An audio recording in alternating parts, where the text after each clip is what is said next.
तो फॉर्मली जो इंटीमेशन आई थी उसकी ब्रीफिंग दी गई मियां साहब को एज प्राइम मिनिस्टर एक फॉर्मली 17 मई 1999 DGMO ने दी थी। लेकिन उससे पहले वो इंडिया से आवाज़ें आनी शुरू हो गई थी and there was a realisation कि समथिंग इज़ हैपनिंग, कुछ हो रहा है लाइन ऑफ कंट्रोल में। इसका मतलब ये है कि जब वाजपेयी लाहौर आए थे उस वक्त मियां नवाज शरीफ को इल्म नहीं था? Not at all. वाजपेयी साहब आए थे कोई 20-21 फरवरी को और वो बड़ा अच्छा माहौल था और वाघा बॉर्डर में हमने रिसीव किया, प्राइम मिनिस्टर थे और फिर हम उनको हेलीकॉप्टर में गवर्नर हाउस लेके आए जहां उनका इस्तकबाल जो सर्विस चीफ्स ने किया, आर्मी चीफ जनरल मुशर्रफ और जो एयर और नेवल चीफ थे, उन्होंने बकायदा सलूट भी किया। ये बात कही जाती है कि जनवरी में एक ब्रीफिंग दी गई थी और नवाज शरीफ को बताया गया था कि कारगिल होने जा रहा है। जनवरी में तो कोई ऐसी इंडिकेशन नहीं थी, मैं था उसमें, और वो तो वैसे जनरल ब्रीफिंग थी सिक्योरिटी के ऊपर। आप इंफॉर्मेशन मिनिस्टर थे, हुकूमत के स्पोक्समैन थे उस वक्त। इनिशियली ISPR की तरफ से ये कहा जाता रहा कि वहाँ पे कश्मीरी मुजाहिदीन हैं। आपको ये कब पता चला कि वहाँ पर फ़ौज है? ये मामला पब्लिक हो गया तो फिर मुझे कहा गया कि आप ब्रीफिंग दें, क्योंकि मैं तर्जमान था हुकूमत का। तो मैंने कहा कि मैं ब्रीफिंग अकेले नहीं दूंगा, मेरे राइट पे बैठेगा DG ISPR brigadier Rashid Qureshi और मेरे लेफ्ट पे बैठेगा फॉरेन ऑफिस का स्पोक्समैन। उस वक्त फिर मुझे इन्होंने बताया DG ISPR ने कि सर आपको मालूम है कि ये जो हैं सिलसिला ये हमारे बंदे हैं। उस वक्त मुझे मालूम हुआ, यानी कि फ़ौज है, हमारी फ़ौज है वहाँ पर। नॉर्दर्न लाइट इन्फेंट्री थी, NLI। और ये आपने बताया ये मई था अगेन? हाँ, May I would say the second half of May, last week of May कह लें। तो उसको मालूम हुआ कि ये हमारे रेगुलर्स हैं। तो कैसा महसूस हुआ गवर्नमेंट का पाकिस्तान के एक फेस और स्पोक्समैन होने की हैसियत से? वो बहुत मुश्किल मरला था, बल्कि मैंने तो ये कहा भी उस वक्त कि हमें बात सच करनी चाहिए कि ये बात है कि हिंदुस्तान ने भी लाइन ऑफ कंट्रोल जो वायलेशन की थी 1984 में सियाचिन की, तो अगर हम कर रहे हैं तो उसमें हम कह सकते हैं कि ये फैक्ट्स है और मसला हल करें। लेकिन आपको दिक्कत महसूस हुई, आपको मुश्किल लगा उस वक्त के एक चीज़ जिसका खुद आपको उस वक्त पता चल रहा है कि आप उसको बैठ के डिफेंड करें, एक्सप्लेन बहुत मुश्किल था। फिर हमने कैबिनेट मीटिंग भी हमारी हुई, हमने कहा 3 जून को हुई थी गालिबन, उसमें भी बात हुई। गवर्नमेंट सर्कल्स से जब प्राइम मिनिस्टर को ब्रीफिंग दी गई मई में और पता चला, तो क्या उस वक्त माहौल और रिएक्शन और तासुर क्या था?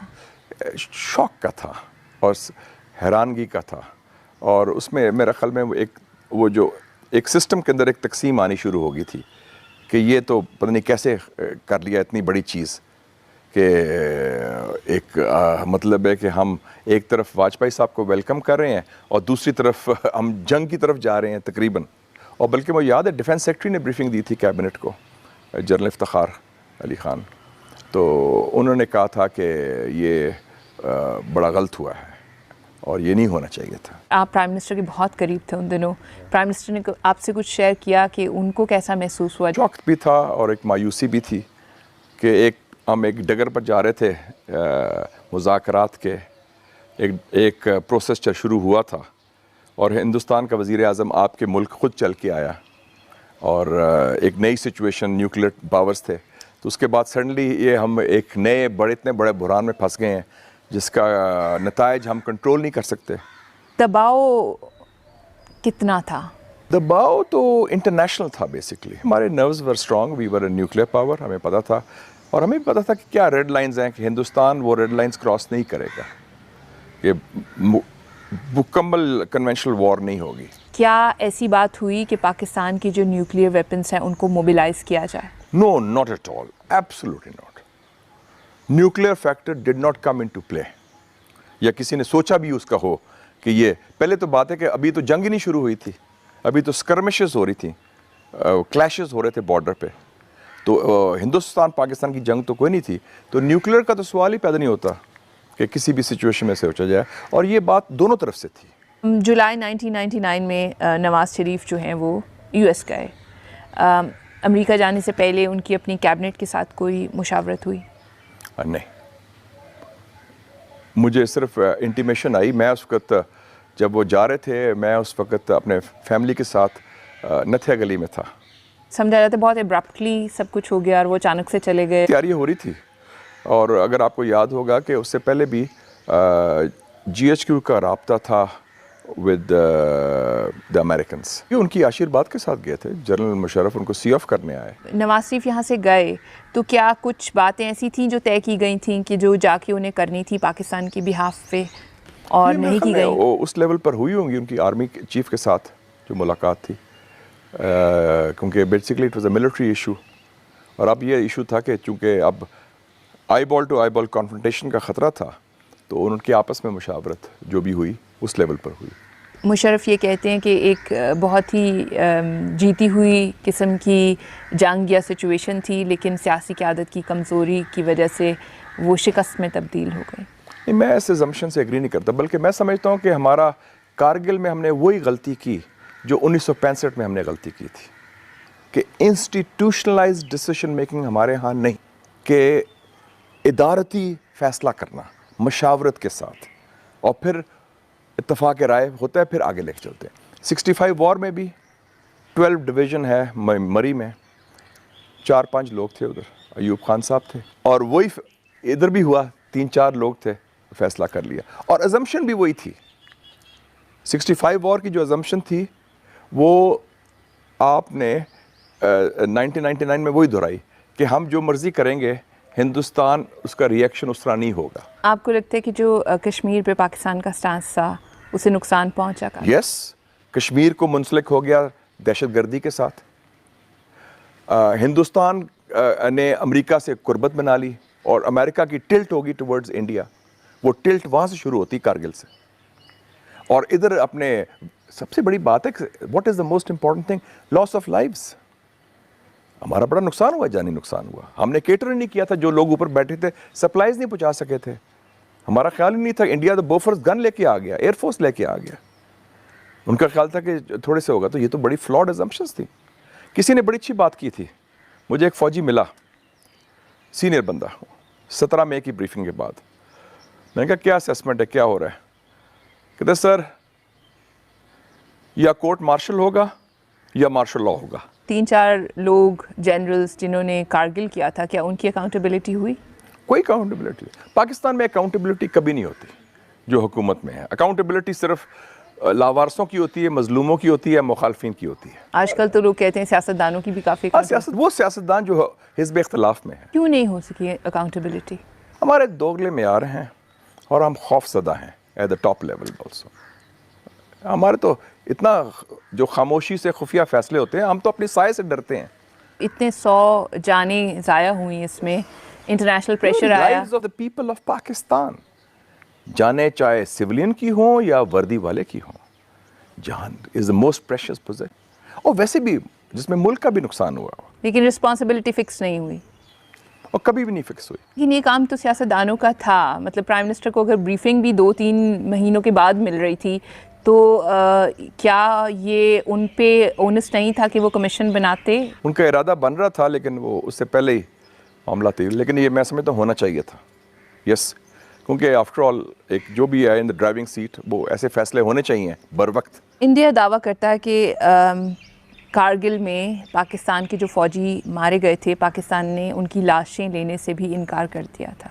लेकिन मेरा नहीं ख्याल कि ऐसी बात है कि हमने लाशें लेने से इनकार कर ली। जब मामला ओपन आ गया था, जब हमने खुद एक साइन हो गया था वो वाशिंगटन डिक्लेरेशन भी 4 जुलाई को, तो विड्रॉल के ऊपर, तो फिर तो ज़ाहिर था कि हमारी फ़ौज लाइन ऑफ कंट्रोल के उस पार थी। तो जो हमारे असासे थे, चाहे ह्यूमन या दूसरे, तो वो हमने वापस लिए हैं। कितने लोग मारे गए थे? I don't have the exact figures, लेकिन मैंने कुछ फ़ौजी अफसरान को मिला था उस वक़्त, और मैं देखा था कि वो कुछ ये भी था कि ये विड्रॉल के ऊपर नाराज़गी थी।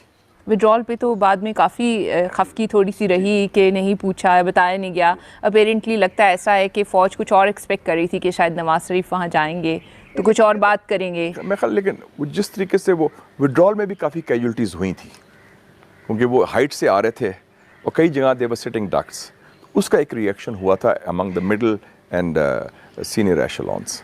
टेप जो थी एक लीक की गई थी इंडियंस की तरफ से, और जिसके अंदर कुछ ऐसी बातें हुई कि एयर चीफ और नेवल चीफ को भी नहीं पता था कि कारगिल हो। वो फौज के अंदर कोऑर्डिनेशन नहीं थी। एक तो फौज के अंदर सिर्फ 4 लोगों को या 5 लोगों को मालूम था सीनियर लेवल पर, बाकी कोर कमांडर्स को नहीं मालूम था। फिर आर्म फोर्सेस जिसके 3 शाखें हैं, बर्री, बहरी और फ़िज़ाई। बरी फौज के कमांडर्स और 4 लोगों के अलावा फ़िज़ाई और नेवी वाले को तो मालूम ही नहीं था। तो ये बात क्या दुरुस्त है कि नेवल चीफ ने और एयरफोर्स चीफ ने प्राइम मिनिस्टर से ये शिकवा किया था कि उन्हें ऑन बोर्ड नहीं लिया गया इसकी प्लानिंग में कारगिल की? उन्होंने नाराज़गी का इजहार किया था। क्या इस राय से मुत्तफिक हैं कि कारगिल जो है वो पाकिस्तान की फ़ौज और सियासी जो क़यादत है उसके दरमियान राब्तों की कमी, बल्कि एक तरह से ताकत की जो रस्साकशी है उसकी एक बदतरीन मिसाल है? बाद में बन गई। जब कारगिल शुरू हुआ तो उस वक्त कोई ऐसी रस्साकशी नहीं थी, कोई ऐसी रस्साकशी नहीं थी, बल्कि बड़ी अच्छी कोऑर्डिनेशन थी। तो फिर क्या वाजपेयी के पाकिस्तान आने से फ़ौज नाराज़ हो गई थी? उनके आने से 2 दिन पहले एक बहुत बड़ी लीड स्टोरी आई एक उर्दू अखबार में कि फ़ौज ने उनको रिसीव करने से इनकार कर दिया। तो ये किस सोर्स से आई, कहाँ से आई, क्यों आई, वो मेरे ख्याल में उसका पता नहीं चला। आपका एनालिसिस क्या कहता है? मेरा एनालिसिस कहता है कि कुछ लोग शायद खुश नहीं थे। हालांकि अजीब सी बात है कि आजकल तो हम मिन्नतें करते हैं मोदी साहब के कि आप हमसे बात करें, आने की तो बहुत दूर की बात है। चाहे वो शरारत थी, चाहे किसी ने खबर दी, वो उससे मेरे ख्याल में एक तासुर ये गया कि फ़ौज शायद या कुछ अनासर फ़ौज में खुश नहीं है, और हो सकता है ये उन्हीं लोगों से हुई हो जो कारगिल के अंदर मुंसलिक थे। अक्टूबर 1999 में कू हुआ जो, क्या आप ये समझते हैं कि कारगिल से जो फ़ौज और पॉलिटिकल लीडरशिप के दरमियान तनाव शुरू हुआ था ये उसका नतीजा था? 12 अक्टूबर कारगिल का नतीजा था। तो जो उस अफसर ने कहा था ना कि या कोर्ट मार्शल होगा या मार्शल लॉ होगा, वो इस किस्म की सिचुएशन। अगर आई थिंक वो इकट्ठे भी शायद उम्रा के लिए भी इकट्ठे गए थे सारे, आर्मी चीफ भी और प्राइम मिनिस्टर भी उस वक्त, लेकिन एक खलीज आ चुकी थी। लेकिन अगर मियाँ साहब उस वक्त फ़ौज को एतमाद में ले लेते तो शायद कुछ हालात मुख्तलिफ ना होते। कोई खुफिया मुआहदा तो हो नहीं रहा था। इनविटेशन टू वाजपेयी वॉज मामूल की कोई ऐसी चीज़ थी, कोई ऐसी सरेंडर नहीं था, कोई सेल आउट नहीं था। वो तो एक नेबरिंग कंट्री के जा रहे हैं और हम एक पोजीशन ऑफ स्ट्रेंथ से बात कर रहे थे, वो हमारे पास चल के आ रहा है।